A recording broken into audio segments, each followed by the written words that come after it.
With Marco Rossi's extension done, who signs next? Kirill or Gus Bus? Hey, this is Matt Boldy, and you're listening to Locked On Wild. You're Locked On Wild, your daily podcast on the Minnesota Wild. Part of the Locked On Podcast Network, your team every day. What's happening, everybody? Welcome into another episode of Locked On Wild, your daily Minnesota Wild podcast. Part of the Locked On Podcast Network. We are your team each and every day, and we thank you for making Locked On Wild your first listen each and every day as well. Make sure you subscribe on YouTube and your favorite podcast platform so you don't miss out on any new episodes throughout the week. Today's episode of Locked On Wild is brought to you by Monarch Money. Take control of your finances with Monarch Money. Use code LOCKEDONNHL at monarchmoney.com for 50% off your first year. On today's episode of Locked On Wild, Alex Micheletti joins us to recap Marco Rossi's extension. We'll talk about some quotes from Bill Guerin and Marco Rossi after the deal was signed. Who could potentially be next, as it sounds like Filip Gustavsson's ready to talk extension. And we'll take a look at the initial wave of players that were invited to try out for Team USA for the Olympics. Turns out the Minnesota Wilds have a couple of potential representatives. We'll talk about the likelihood that both Brock Faber and Matt Boldy make the team, and a couple of changes that we should probably see after the Four Nations face-off as well.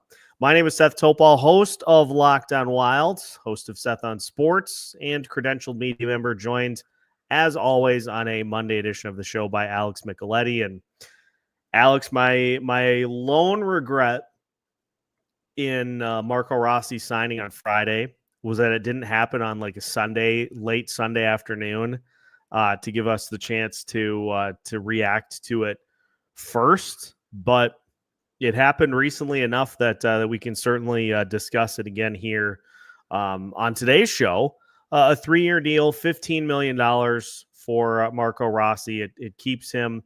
He'll have 1 year of restricted free agent status when the deal is done, but he gets 3 years. The Wilds get a price point that was closer to what they were looking for. It does feel like both sides got not all of what they were hoping for, but most of what they were hoping for. And, you know, the big thing is the deal's finally done. We can, after today, we can stop talking about it. Thank goodness, right? And yeah, it doesn't seem like we talked about this whole saga that Bill Guerin was gonna give in to anything, and he stood his ground the entire time. And I think Marco's agent just went back to him and said, take this deal. If you prove to them that you can back up the 60-point season that you just had, then you can, when those 3 years come up, you can cash in on a long-term deal and say, hey, I proved it to you guys. Or it's a Marty Nietzsche type of situation where they move him before that 3 years is up. So it's in Marco's hands to put up, repeat those, this past season's performance, and then, prove it in the postseason where they think he can't get it done in the postseason. Hopefully the Wild do make the postseason, and he can show it when it really counts for his sake, and then but going back, maybe you should have taken that 5x5, but if they agreed to the 5 a year, but hindsight, it's interesting. I'm just so glad that it's done, and now Bill Guerin can focus on Kirill and then maybe Gus, and then focus on in-season trade. Hopefully, now they can accrue money instead of being in just having a calculator out and any time there's a call up or call down where the cap is, getting help from the league office on the cap. They don't have to worry about that now. So we'll always have those memories, right? So yeah, it's one off the checklist. Couple of interesting things that I want to talk about with this that we learned in the press conference, breaking it down, the video call, I should say, breaking it down, and just some of what Michael Russo has reported throughout the course of these negotiations. It was Rossi and his agent that re-engaged between the two. You know, there were pretty public reports that both sides had not talked in a considerable amount of time, and that about a month ago, Rossi and his agent kind of revved up the talks. And in Friday's show, I didn't try to read too much into that, because you think about any sort of negotiation like this, you know, like let's say you're negotiating a salary for a job, and the business hits you with a figure that maybe you weren't expecting, a little bit on the lower side. You're going to take a little time to think about it. Like, you're not going to give them an answer immediately. And with having the whole offseason to get this done, there was the expectation that there was going to be a little time in between when the figures were exchanged. So Rossi and his agent re-engage. It gets done. The thing that I thought was interesting was when Bill Guerin was asked about it, the notion that there was no drama, there was no demotion. What he looked at and what John Hines looked at was trying to deepen the lineup, trying to win playoff games, and this notion of Rossi getting bumped down in the lineup was entirely media driven, which I was like, Yeah, playing with, we were talking about this before the episode, but I mentioned, playing with, Justin Brazeau and Yakov Trenin is not, I wouldn't consider it a promotion. Would you? no. I don't see that as a promotion. And good for Marco for, putting up some points, playing on that line, and scoring at, when you have two anchors like that, he still performed well. And Rossi himself even said that he was disappointed with getting put on the fourth line. So the fact that it is being like the whole, he was public about it. Yeah, he was public about it. The whole, this is like there was nothing that we looked at as a team that made us, we didn't feel like his play was slipping or anything like that to where he got bumped down. It's like, I mean, there is clearly more. I think that was Billy trying to, sweep that under the rug as quickly as he could. But the quotes from him, it made it seem like, things were just smooth sailing. Let's go to Disneyland for Marco. There clearly needs to be some repair to that relationship, because, he was hurt by getting demoted. He thought the way he played throughout the season that, he earned the playing time for the playoffs. He, was, it did quiet down a little bit at the end of the regular season, but he still had a pretty good regular season. And Marco's is a, from everything that we've read and heard him speak, it seems like he's a pretty smart kid, and has good representation. And I don't think he seriously ever thought about sitting out. It does not go well for anybody. We've talked about in previous episodes. We have an example right from last season in Boston with their goaltending and Swayman just completely having a mess of a season. And Bill Guerin's held out before, and he knows how much of a pain it can be on your season. So Yeah, and I'm, how'd I'm that glad. work out for him? Right. I don't even remember. I'm glad it worked out for Marco here, and he has some security. He has the 3 years, and if he does get traded, they'll just that next team will take on the rest of it. But for now, he's a Minnesota Wild player, and it seemed like he was excited to get back to Minnesota and continue his training. Yeah, he's excited to flip the page and to just move on to next season. I fully agree. And the other piece of this, I mentioned this on Friday as well, but he's just shy of 200 pounds now. Like he added another round of bulk. So we'll see. He strikes me He's as always somebody going to that, have that. He's always going to have that narrative around him being, he's the only 5'9" center in the top six in the NHL, and he's just going to have to deal with that his entire career. And he knows it, and that's why he when they're always looking at those comps, it's the size is the one thing that's gonna hold him back in those comps. Yeah, well, we will eagerly await to see how that plays out as his new deal unfolds. But like him, I'm just glad it's done. Yes, And we don't have to keep talking about it. It's on the 97 now. Like I have had people ask, like people in the comments have said, you must, this stuff must drive you crazy having to just continually update.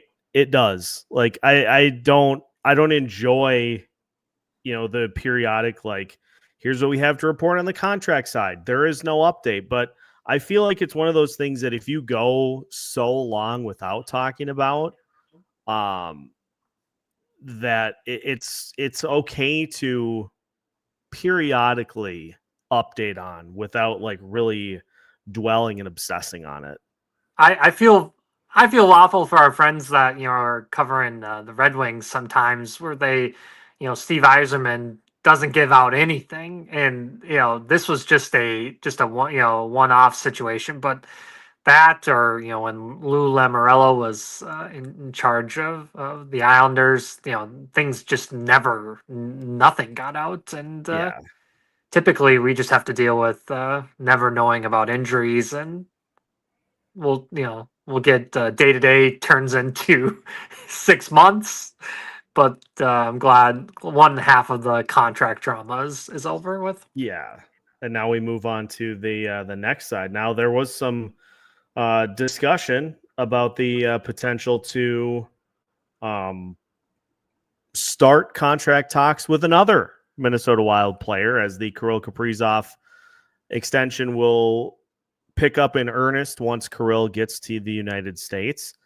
Filip Gustavsson's ready to talk extension, so we will talk potential Filip Gustavsson extension as well when we continue today's episode of Locked On Wilds after this. Today's episode of Locked On Wild is brought to you by Game Time. College football is back, and honestly, there's nothing better than the energy of tailgates and being in the stands with your fellow fans. The only downside? Trying to get tickets. Endless queues, hidden fees, and prices that jump at checkout. That's why I use Game Time, the app that gives the advantage back to the fans. It's the easiest way to score last-minute tickets at the best prices with no surprise fees. What you see is what you pay. I pulled up Game Time the other day, and in just a couple of taps, saw some amazing ticket deals. I'm talking about your favorite college football games for as low as $25. And with busy schedules, you may not feel like going to the game until the day before or even the day of. That's what Game Time's all about, is those spontaneous trips and making them as fun as possible. So take the guesswork out of buying college football. Download the Game Time app, create an account, and use code LOCKEDONNHL for $20 off your first purchase. Terms apply. Again, that's promo code LOCKEDONNHL for $20 off. Swipe, tap, ticket. Go download Game Time today. Welcome back to today's episode of Locked On Wild. Once again, we thank you for making Locked On Wild your first listen each and every day. We are your team each and every day as well. And a request for Locked On Wild listeners. Locked On wants to hear from you. We have put together a survey to learn more about our listeners and to make sure your favorite podcasts are even better. This is your chance to tell us what you like, what you don't, and answer questions about our advertising. Go to lockedonpodcasts.com/survey to get started. Everyone who completes a survey will be entered for a chance to win one of 10 $100 Amazon gift cards. Again, that's lockedonpodcasts.com/survey. You can also find the link in the show notes. Thanks as always for giving us your feedback and for being A+ everyday listeners. All right, Alex. So the Rossi deal is done. We expect that the Kirill Kaprizov contract is going to get wrapped up rather quickly once Kaprizov gets to Minnesota, or at least to the States. A new contract extension candidate has entered the fray, that being, of course, Filip Gustavsson, who is going into the final year of his deal. And for Gustavsson, he is making right now $3.75 million, which, based on what he is currently doing, I would say he is in line for a nice little bump. If you look at Gustafsson's statistics, since he became a full-time starter for the Minnesota Wild, or since he became a starter, he is 13th in the league in wins with 73. As far as games started in that span goes, Connor Hellebuyck is first by a mile. Actually, first by one over UC Saros. But Hellebuyck has started 186 games since the start of the 2022 season. Filip Gustavsson has started 138, so he's 13th there. He's 13th in wins. And as far as the other peripherals go, amongst regular starters, Gustavsson is right at the top. He's in the top 10 in goals against average with 2.59 and save percentage as well with a 914. So he's been a top 10 goalie since he started getting regular action for the Minnesota Wild. I'm of the belief that I think this is prudent for the Wild to get done until you figure out what you've got with Jesper Wallstedt. I think at least 2 more years, if not 3, with Filip Gustavsson is a good idea, is worth getting done now. Because as much as we want Jesper Wallstedt to be the guy and hope that he is the guy, you don't know. You don't know until he starts to get regular NHL action what kind of goalie he is. And if you let Filip Gustavsson walk, you have no backup plan. You have no backup plan in the organization. You have to do it. It's people are wondering, should they be paying Kirill Kaprizov $15 million a year? If he gets that for his extension, it's going to be something you have to do with Gus, because, like you said, there's no other hope, no other prospect behind Jesper that you can really trust. And Jesper was in just an awful situation last year. He did not play well, but also the team in front of him was completely awful, and lots of turmoil in Iowa. And this is a huge year for Jesper. This, he can either skyrocket or it can continue to, the snowball going down the wrong way. It's it's a lot of unknowns with Jesper, and I hope he had a nice summer away from the rink a little bit and was able to clear his head and come in strong for training camp here in a couple weeks. Yeah, I think a reset for him is that is exactly what needs to happen. Just move on from a tough season, get back to doing what we know he's capable of doing. He But can if you look. He can look right at Gus. Gus has had a tough season and then rebounded last year to to get to the talk where he could have an extension, right? And I think at maturity level and getting in great shape helped Gus tremendously to be able to take on that 1A or even more than 1A workload as a starting goalie in the NHL. And you look at some of the other top goalies that have got big money extensions.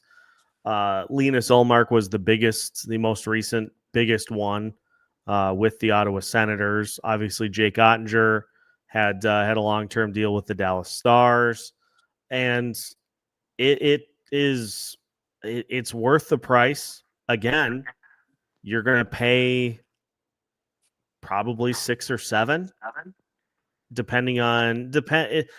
It's the most important position in hockey. You're the last line of defense, and you have to pay those when they're putting up great stats like he is or has. He has to prove it. I think to back it up again.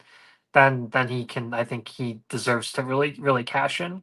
Yeah, I would agree. And you go 3 or 4 years. I think that's a deal that it's a long enough deal that you will know by the time it's done what Jesper is. But it is also with goalies are kind of weird. There's high volatility. It's like a relief pitcher in baseball. They're very similar, volatile numbers. And the funny thing too is, the last 3 years for Gus, he's had 2 really, really good seasons. And the 2023-2024 season was buoyed by like 2 bad months. Other than that, he looked pretty much the same as he has the last 2 seasons. It's just he had 2 months that just were not great that inflated his numbers. So even when he has kind of the high variance year, he still looked most of the way like he has in the other 2 really good seasons. An interesting point from early, I think maybe a month and a half ago, our friend Kevin Gorg on his podcast, actually, I think it was with my dad on that episode. An interesting thing was brought up with Gus was the weird situation where he was quote unquote sick for Team Sweden at the Four Nations, and then the same thing happened again in the playoffs versus Vegas, where he had to come out and said quote unquote he was sick, and they lost that game. So that whole thing was really interesting. Hopefully that's not just under pressure can't handle it, or if he was truly sick, but that was just a weird situation. Hopefully that's not an ongoing type of thing, but to have it happen like twice in 2 like big moments was something. Yeah, I'm sure. I have nothing to suggest that it's no, it was just weird. But it's very interesting to point out. But as far as what the deal looks like, I'd go 3 or 4 years. And as far as the AAV goes, probably around. I would start with probably around 6. Yeah. Again, you can't give Bobrovsky money, I don't think, or Vasilevsky. No. I think you find a happy medium, and Gus then can get a big deal after the market has gone up a little bit, and he'll be 30, so he still has plenty of good goalie years left. Look at Bobrovsky, he's going to be 36, 37. So you can play into your late 30s as a goalie and still get it done. Winnipeg Jets are hoping that Connor Hellebuck never stops playing. by the end of it, that the gif with the skeleton where it like falls over, that's gonna be Connor Hellebuck because they've ran him into the ground so many times they just can't find a consistent goal backup goalie behind him for him. That's at some point they're gonna need one, but Yes. hopefully that point is nowhere soon, at least for them. But this, we have not gotten the official schedule yet for training camp. You probably got about a month, maybe 3.5 weeks until that gets going. So there's time to get these deals done, but it's one of those things that I think needs to happen by training camp. Otherwise it's not going to probably happen until after the season or late in the season if the players even want to rehash it like during the year. A lot of guys don't. Yeah, it was just interesting, especially with the Kaprizov one.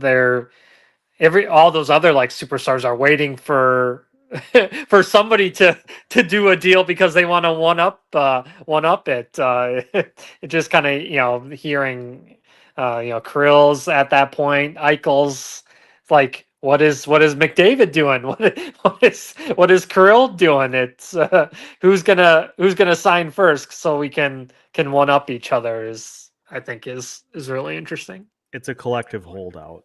Right. Yes. They're all just like, nope, we're not signing.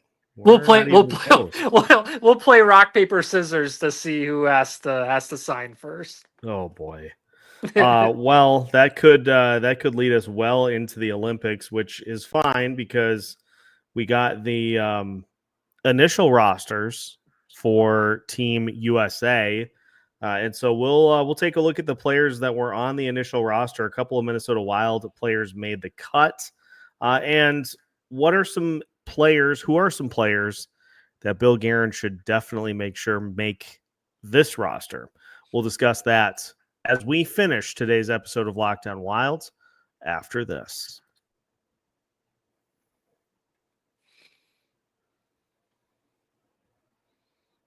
Final segment of today's episode of Locked On Wild. Once again, we thank you for making Locked On Wild your first listen each and every day.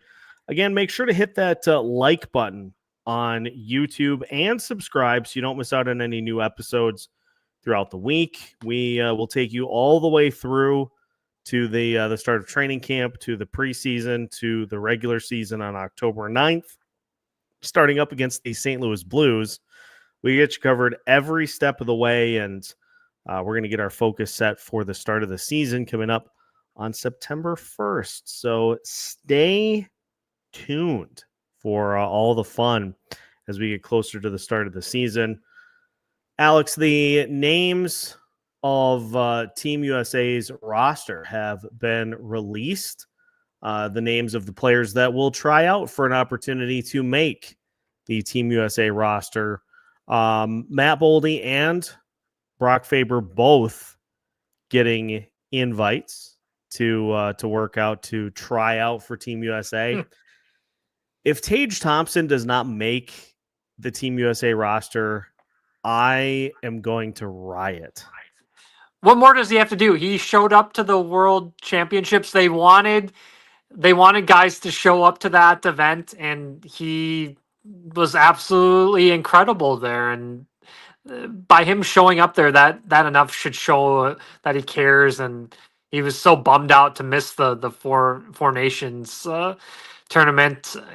They need his size, his goal scoring capability. He should definitely be there. There's guys on there that shouldn't really be on there. Chris Kreider, I don't know why he's still on there. Adam Fox, he did not play well in that Four Nations tournament. A guy that was snubbed that I could not believe, just based off the season that he's coming off of, was Lane Hudson with the Montreal Canadiens. He was an absolute beast. It's too bad not to see him on there, but yeah, Boldy and Faber. I mean, the shutdown pairing of Faber and Slavin at that Four Nations was incredible. You have to keep that going. And Matt Boldy scored in that Four Nations tournament. He looked that was a turning point for him. He Mm-hmm. looked like he really belonged and showed that he was elite amongst the world's best. So Yeah, well deserved for both of them. Boldy he was one of the top points getters in the entire tournament. So it was definitely a good experience for him. But just looking at the roster for the players that did make the call, on the goalie side, you've got Joey Decord, Connor Hellebuck, Jake Ottinger, Jeremy Swayman, basically auditioning for who's number 2 behind Connor Hellebuck. You're right. Yeah. I mean, good for Joey Decord. He's had quite the rise, to come from Arizona State and then splitting time in Seattle and then basically kind of taking over as the main guy because Filip Grubauer was just horrendous. So I'm happy for Joey, but probably will never play, but still an honor to get the call for to go to that camp. And Hellebuck was pretty good. I mean tough loss against Canada, but I can't fault him for that game winner that McDavid had. He was left alone. I don't know how you leave a guy like that alone, but he had quite the season, and he deserves to continue to be the starter in the net for Team USA. Yeah, the one guy that you just can't let get loose. Yeah, right? Mitch Marner, perfect pass. Yeah. The defensemen include, as mentioned, Brock Faber, Adam Fox, Luke Hughes, Quinn Hughes, Noah Hannafin, Seth Jones, Jackson Lacombe, Charlie McAvoy, Ryan McDonough, Brett Pesce, Neil Pionk, Jake Sanderson, Brady Shea, Jacob Slavin, Alex Vlasic, and Zach Werenski. On the forward side, I love that all the Wild players are listed first. I know it's in alphabetical order, but still. Matt Boldy, Cole Caulfield, Logan Cooley, Kyle Connor, Jack Eichel, Connor Garland, Jake Gensel, Jack Hughes, Patrick Kane, Clayton Keller, Matthew Nyes, Chris Kreider, Dylan Larkin, Austin Matthews, JT Miller, Frank Nazar, Brock Nelson, Shane Pinto, Jason Robertson, Brian Rust, Tage Thompson, Brady Tkachuk, Vincent Trocheck, and Alex Tuck. Notable name not on the list, of course, Matthew Tkachuk, because, well, he had surgery, and he's going to be out for quite some time. Yeah, the hope is to get him back by the time the Olympic games start, hopefully, because him and Brady are just the Bash brothers out there. I don't know if he was even anywhere near 100% for that Four Nations. That probably was not smart for him to play in, but he has so much pride for putting on that uniform that he did not want to miss playing in the tournament with his brother. So, but he wins another cup, and hopefully they can get him back. There's a lot of exciting young guys on that 44 roster. Hopefully, I enjoy the guys on Utah. Logan Cooley and Clayton Keller. They were really impressive last season. They are so much fun to watch. I don't know if Logan Cooley's going to make it, but in the future he should be a part of the teams like this. Just he was so much fun to watch at the U, and I'm glad he at least gets to experience something like this. So kudos to those guys. And a guy like Cole Caulfield, he had a heck of a season too in Montreal. I'm glad he's getting recognized for that, and hopefully he's in the mix for sure. They need the goal scoring. Yes, they do. They need it in a big way. So what the roster looks like, we will of course keep an eye out, and we'll just have to kind of see what shakes out. But that is going to do it for today's episode. The voting amongst hosts is going on right now as far as the top 100 players in the NHL go. So I will keep you updated as to who makes the cut, who doesn't, and where particular players are rated. I already just kind of get the feeling that I'm going to probably be upset as to where Kirill Kaprizov gets ranked. but we'll cross that bridge when we come to it. Make sure to like and subscribe if you have not already, so you don't miss out on any new episodes throughout the week. We have a lot that we are going to be throwing at you as we get closer and closer to the start of the season. So the best way to not miss any of it is to like and subscribe on your favorite podcast platforms and follow us on YouTube so you don't miss out on any new episodes throughout the day and the week. We've got new episodes for you every Monday through Friday as part of the Locked On Podcast Network.